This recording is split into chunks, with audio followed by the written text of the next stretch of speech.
नमस्कार विद्यार्थी मित्रांनो, आज आपण इयत्ता 5वी विषय मराठीची कविता कोणापासून काय घ्यावे चे वाचन करणार आहोत। कवयित्री आहेत नीलम मानगावे।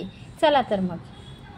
सूर्यापासून रंग घेऊया, चंद्रापासून शांती, चमचमणाऱ्या ताऱ्यापासून दिव्य घेऊया कांती, फुलापासून गंध घेऊया, कोकिळाकडून गाणे, झुळझुळणाऱ्या झऱ्यापासून घेऊ नवे तराणे, झाडापासून घेऊ सावली, मातीपासून जगणे, गडगडणाऱ्या ढगापासून घेऊ जीवन गाणे, प्रभात काळी एक शिकूया, जगवित जीव जगूया, संध्या समयी एक होऊनी सारे मित्र हसूया। तर विद्यार्थी मित्रांनो, आता आपण कवितेचे वाचन केले आहे। आता आपण त्यावरील काही प्रश्नोत्तरे पाहूयात। तर पहिला प्रश्न आहे, रिकाम्या जागा भरा। आता काय आहे पहिलं, घेऊ सावली।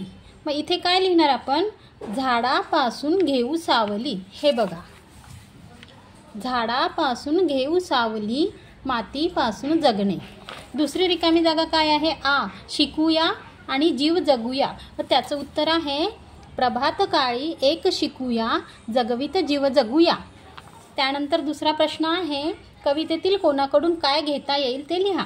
आता इथे दिलेलं आहे सूर्य। आता बघा उत्तरं आपण लिहिलेली आहेत। सूर्य, सूर्यापासून काय घेता येईल बरं, रंग। आ, चंद्र, चंद्रापासून काय घेता येईल, शांती। त्यानंतर ई आहे तारा, ताऱ्यापासून काय घेता येणार, दिव्य कांती। ई मध्ये काय आहे, फूल, फुलापासून काय घेता येईल, गंध। आणि ऊ मध्ये विचारलं आहे कोकिळ, कोकिळेपासून काय घेता येईल, तर गाणे।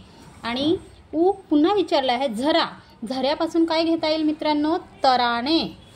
नंतर आहे ए, झाड, झाडापासून काय घेता येईल, सावली। आणि शेवटचा आहे माती, मातीपासून काय घेता येईल, जगणे।